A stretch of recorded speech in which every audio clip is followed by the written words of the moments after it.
Boa noite. Boa noite para você que nos acompanha também pelo YouTube. Quando eu fui subir ali, teve um hábito da pandemia que eu acredito que a gente tinha que levar para a vida. Quando a gente chegava em casa, a gente tirava os sapatos, né? Porque quando a gente vem da rua, a gente traz, não deixa de trazer a sujeira, arrasta a sujeira para dentro de casa. E durante a pandemia a gente tinha esse cuidado de tirar os sapatos. E aí eu me lembrei, né, daquela passagem que fala, né, para a gente tirar os sapatos porque esse lugar é santo.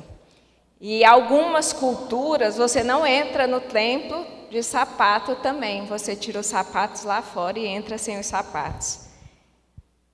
Mas por que eu estou falando isso? Porque muitas vezes a gente se sente pecador demais para assumir esse posto, né? Porque você pensa assim, poxa, durante a semana a gente passa por tribulação, dificuldade, cai, e aí eu me dirijo ao púlpito para falar para as outras pessoas. Muitas vezes a gente tem aquele senso de responsabilidade, e aí eu queria fazer mais uma oração, por mim e por você, para que Deus nesse momento perdoe os nossos pecados, limpe os nossos pés, limpe o nosso coração, afaste todo o pecado que carregamos para dentro da casa dele, para que nós possamos ouvir a sua voz. Senhor, nosso Deus e nosso Pai, sabemos que estamos num lugar santo, e é por isso que precisamos que o teu Santo Espírito venha até nós, para que possamos nos lavar de qualquer pecado, Senhor, que restou. Que possa abrir os nossos olhos espirituais e os nossos ouvidos para que nós possamos ouvir única e exclusivamente a Tua voz. Que já não fale mais eu, mas que fale a Tua palavra através de mim. Em nome de Jesus, amém. Essa é uma história bem conhecida e eu já escutei várias vezes e várias versões. E não sei porquê, mas Ele sabe, ela vem de novo. Abra sua Bíblia em Gênesis 22. E eu acho interessante quando a gente lê a mesma história e muitas vezes descobre histórias diferentes, lições diferentes. E aí eu quero mostrar uma outra versão da história de Abraão. Essa é uma história bem comum, alguns vão saber de cor e salteado, mas eu vou ler porque tem aqueles que vão conhecer a história de Abraão pela primeira vez. Gênesis 22 fala assim, a partir do versículo 1. Depois dessas coisas, pôs Deus a Abraão à prova e lhe disse: Abraão, este lhe respondeu: Eis-me aqui. Acrescentou Deus: Toma o teu filho, o teu único filho, Isaque, a quem amas, e vai à terra de Moriá. Ofereça-o ali em holocausto sobre um dos montes que eu te mostrarei. Levantou, pois, Abraão de madrugada, tendo preparado o seu jumento, tomou consigo 2 servos e a Isaque seu filho. Rachou lenha para o holocausto e foi para o lugar que Deus lhe havia indicado. Ao terceiro dia, erguendo Abraão os olhos, viu o lugar de longe. Então disse a seus servos: Espera aqui, com o jumento. Eu e o rapaz iremos até lá, e havendo adorado, voltaremos para junto de vós. Tomou Abraão a lenha do holocausto e a colocou sobre Isaque, seu filho. Ele, porém, levava nas mãos o fogo e o cutelo. Assim caminhavam ambos juntos. Quando Isaque disse a Abraão, seu pai: Meu pai, respondeu Abraão: Eis-me aqui, meu filho. Perguntou-lhe Isaque: Eis o fogo e a lenha, mas aonde está o cordeiro do holocausto? Respondeu Abraão, versículo 8, Deus proverá para si, meu filho, o cordeiro para o holocausto. E seguiam ambos juntos. Chegaram ao lugar que Deus lhe havia designado. Ali edificou um altar, sobre ele pôs a lenha, amarrou Isaque, seu filho, e deitou no altar em cima da lenha. E aí continua a história. Que quando Abraão levanta a mão para sacrificar o seu filho, ele escuta a voz de Deus e quando ele olha para trás, vê um cordeiro. Deus proveu o cordeiro para o sacrifício. Então, eles juntam, sacrificam o cordeiro e voltam para casa, assim como ele tinha dito a seus servos. Interessante a história de Abraão, né? Uma história de fé. Como é reconhecido Abraão? O pai da fé, o pai de todos nós. O pai até de Jesus, né? Porque da linhagem de Abraão vinha a promessa de Jesus. Quem era Abraão? Rico, bem-sucedido, tinha conquistado tudo o que queria. Com quase 100 anos recebe a promessa desse filho, Isaque, o filho da velhice. Apesar de ter sido conhecido como o pai da fé, ele teve dúvidas, porque se deitou com a serva, assim como sua esposa sugeriu, achando que ela era velha demais para lhe dar um filho, mas a promessa era que o filho viria de Sara. Então a história de Abraão é bastante conhecida. A história de Abraão, nesses versos, você vê que o nome dele se repete por várias vezes. Mas eu não venho falar de Abraão, porque de Abraão várias pessoas já subiram aqui e já falaram. Nós vamos falar de Isaque. A história dele não é contada. A história dele está nas entrelinhas. Ele aparece uma ou duas vezes nos versículos. Quando ele pergunta pai, quando chama o filho, o nome dele aparece acho que 2 vezes no texto. E o nome de Abraão aparece várias vezes e durante minha vida cristã inteira eu entendia que era uma história sobre fé, a história de Abraão. Mas nós vamos fazer uma releitura. Então nós vamos do versículo 1 ao versículo 9 novamente, relendo a história que não está escrita. Então vamos lá, no primeiro verso, Abraão então está ali, escuta uma voz. Abraão, o que ele responde? O que Abraão responde no primeiro verso? Teve dúvida? Ao primeiro contato do Senhor, simplesmente ele se coloca à disposição. Assim como ele fez há muitos e muitos anos atrás, quando Deus fala assim, Abraão, deixa a tua casa, a terra da tua parentela, vai para onde eu te ordenar. E ele sai, ele simplesmente obedece.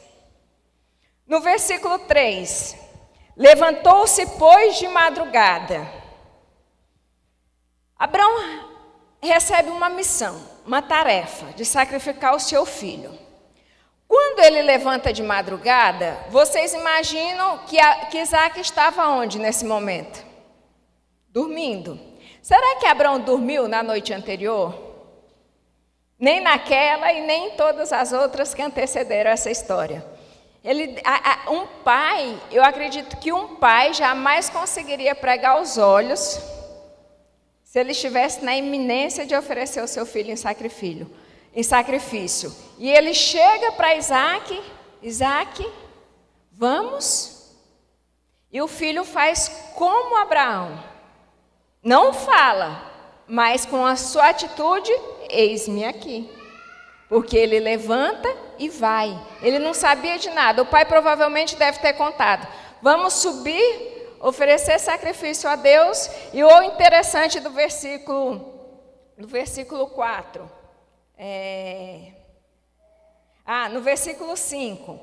Então disse a seus servos, espera aqui com o jumento. Eu e o rapaz iremos até lá.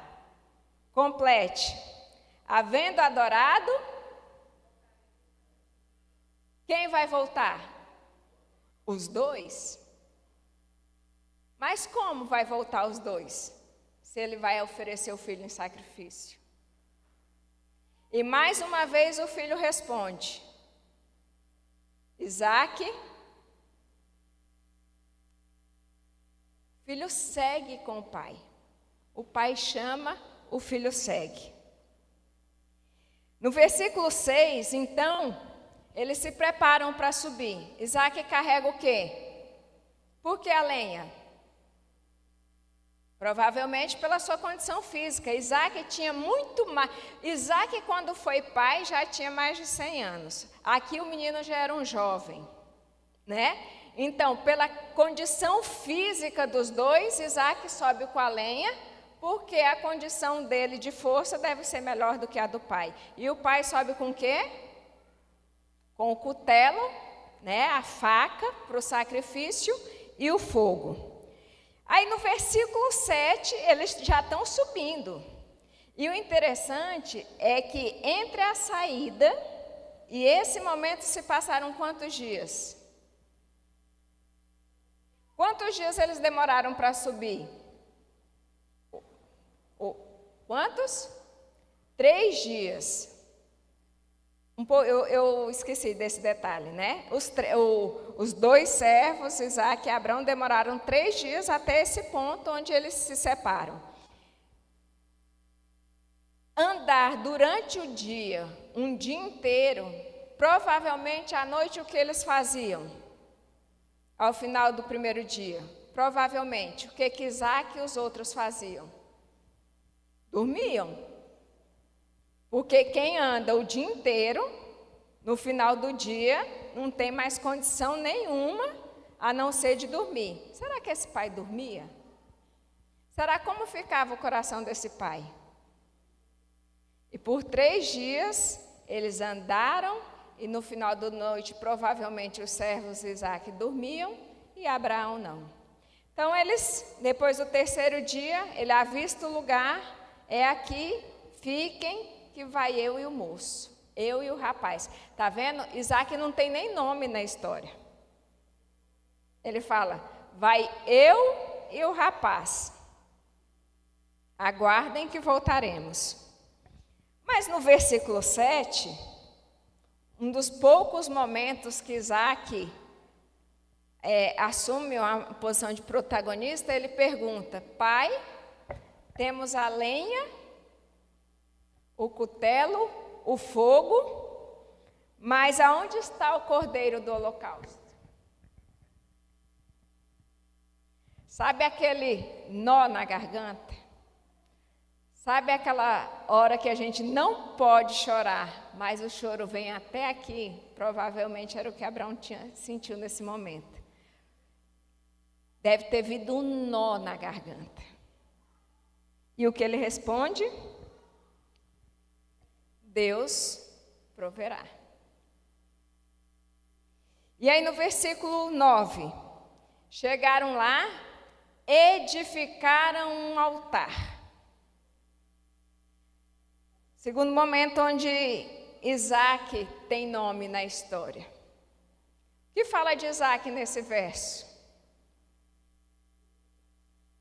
Que fala que Isaac foi amarrado sobre a lenha. Quem era mais forte? Isaac ou Abraão? A própria história conta que Isaac carregava a lenha, provavelmente ele era o mais forte. Pela própria idade, ele era o mais forte. Quem amarrou Isaac? O pai.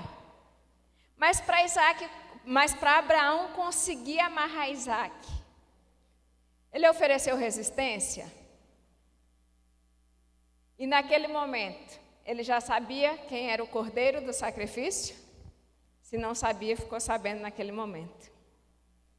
E sabe uma história interessante? Se fala muito da fé de Abraão, mas pouco se comenta da obediência de Isaac. Isaac estava dormindo, foi chamado e ele prontamente levantou e seguiu com o pai. Quando o pai falou para os dois, fiquem aqui que vai eu e o moço, ele prontamente carregou a lenha e seguiu com o pai.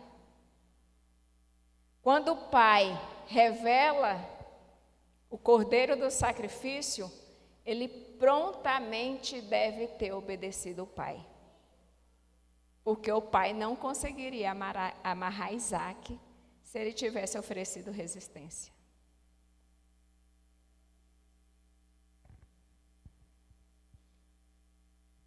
Essa história, por muitos anos, eu conheci como uma história de fé. E como é pregada. Desde as crianças conhecem essa história. Mas eu nunca tinha percebido que ela também era uma história de obediência. de resiliência.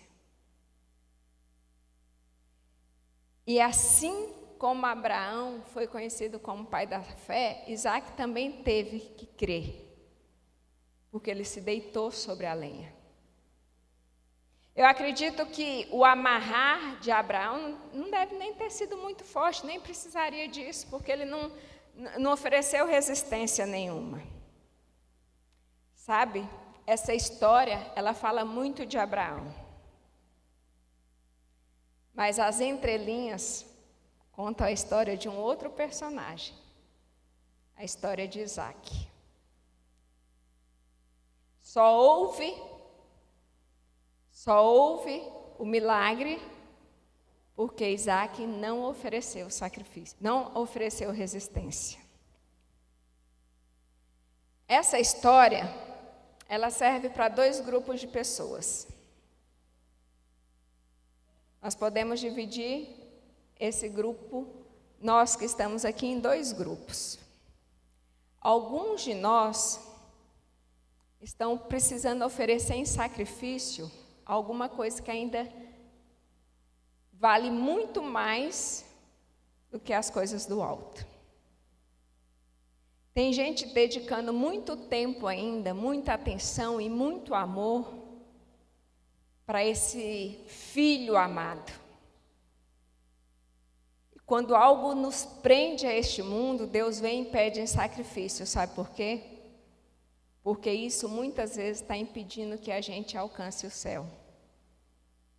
Algumas pessoas precisam oferecer em sacrifício talvez um emprego, talvez um filho tão amado que me afasta das coisas do céu.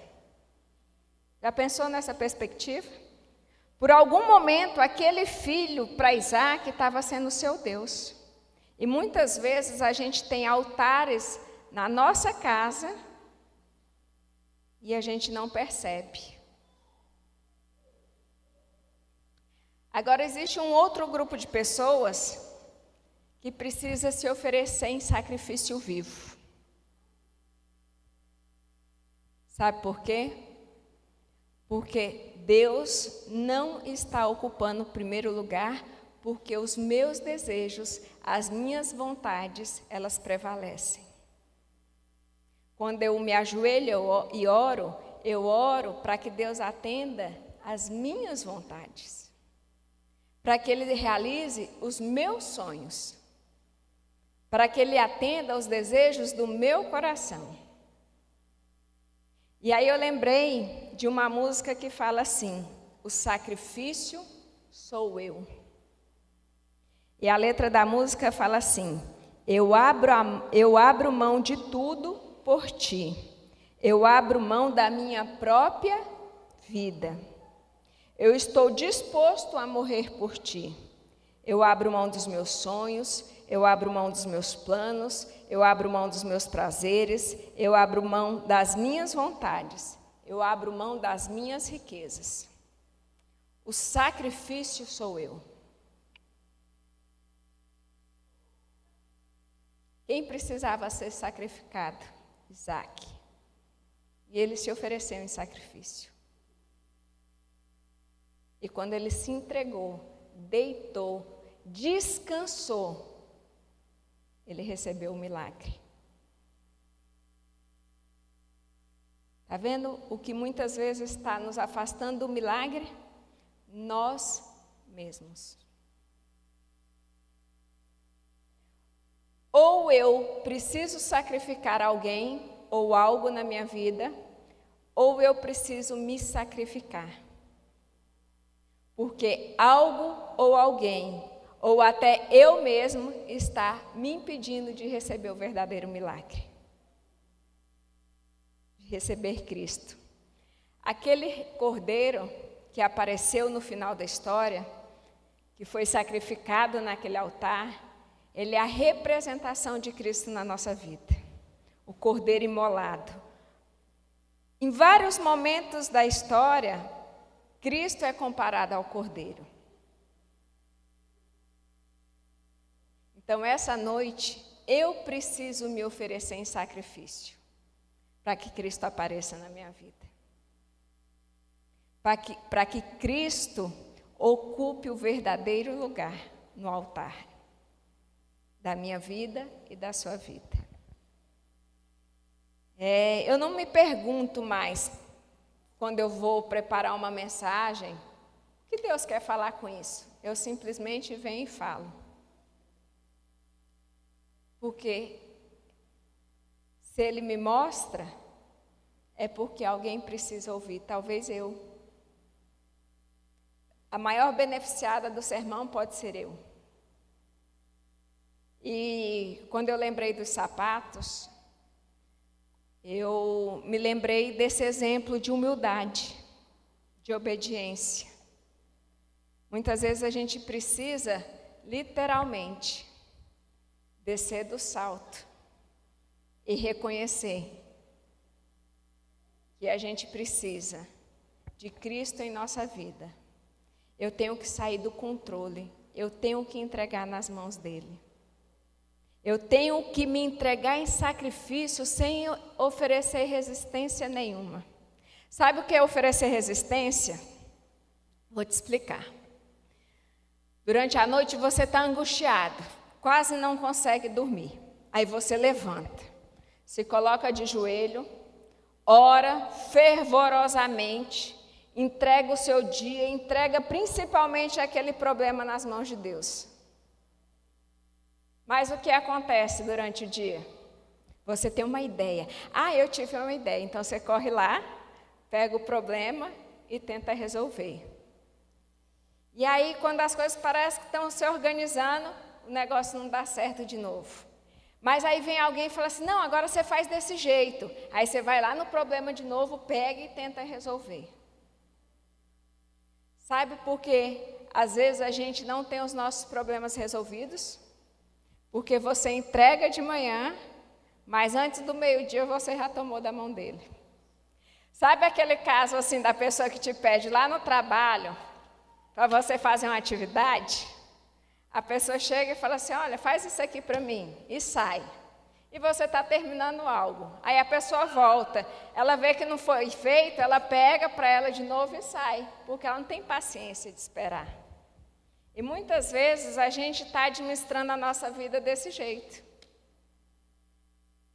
Depois do desespero da madrugada de oração, assim como passou Abraão, uma madrugada angustiante, eu entrego em sacrifício, mas antes do meio-dia eu já vou lá e tomo de novo. Eu falo, Deus, tu não resolveu, deixa eu dar o meu jeitinho aqui. E a gente acaba dando jeitinhos.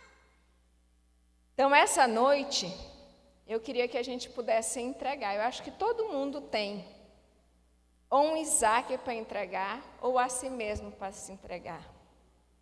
Eu acho que a gente podia fazer uma análise da nossa vida, e talvez até de uma condição que parece impossível, mas é a última oportunidade que você tem de subir no monte. É a última vez que você tem a oportunidade de entregar para Deus e descansar. Quando Abraão falava assim, Deus proverá, é porque ele tinha fé. Quando ele falava, eis-me aqui, era uma demonstração de fé. Ele não tinha dúvida, ele só ia. E é isso que Deus está pedindo. Entrega e vai. Pega a faca, pega a lenha, pega o fogo e sobe. Dá um passo de fé. Entrega, confia. A história, ela aconteceu, ela é real. Mas se fosse fictícia também, se fosse uma parábola,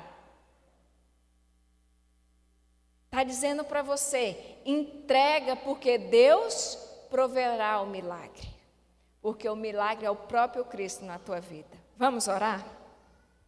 Senhor, nosso Deus e nosso Pai, temos pecados acariciados. Muitas vezes temos problemas neste mundo, Senhor, que nos afastam de Ti.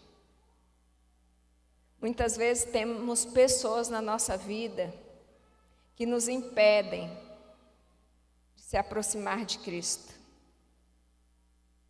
Pai, nós queremos nessa noite oferecer em sacrifício qualquer uma dessas coisas que estejam nos impedindo de ver o verdadeiro milagre e de ver Cristo em nossa vida. E se necessário for, Senhor, que esse sacrifício seja eu, que seja nós mesmos.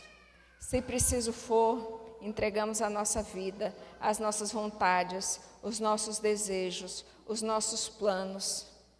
Se é a riqueza que nos afasta de Ti ou a falta dela, Senhor, que nós possamos nos oferecer em sacrifício vivo, para que nós possamos ver o milagre de Cristo em nossa vida. Pai querido, aqui presencialmente nós temos algumas pessoas, contamos nos dedos da mão. Mas essa mensagem pode chegar mais longe. Ela pode ir neste momento ao encontro de uma pessoa que precisa sacrificar um desejo do seu coração. Precisa muitas vezes sacrificar um trabalho, sacrificar um plano, um projeto de vida. Mas esse projeto, esse plano, esse trabalho, Senhor, não possibilita que ela veja o verdadeiro milagre que é Cristo na vida dela. Que nós possamos neste momento depositar lenha, depositar a nossa vida sobre o altar e queimar qualquer coisa que nos afaste de Ti. Senhor nosso Deus, nosso Pai, deixe essa mensagem gravada no nosso coração durante toda essa semana, para que nós possamos refazer os nossos pactos de fé e de obediência contigo. Nada disso nós vamos conseguir sozinhos, mas nós te damos a permissão da ação do teu Espírito sobre a nossa vida, para que ele possa atuar dia após dia, para que nós possamos reconhecer aquilo que nós precisamos tirar da nossa vida. Nós damos a liberdade, Senhor, dele atuar em qualquer área da nossa vida, seja na nossa família, no nosso trabalho, na nossa saúde, na nossa renda, aonde quer, Senhor, que esteja preso o nosso coração, que o Espírito Santo venha e quebre todas as amarras do inimigo. Que nós possamos ver unicamente Jesus essa semana atuar em nossa vida. Não há mérito em nós, mas há mérito no verdadeiro sacrifício que Cristo fez aqui nesta terra. Então é em nome dele que te pedimos. Amém.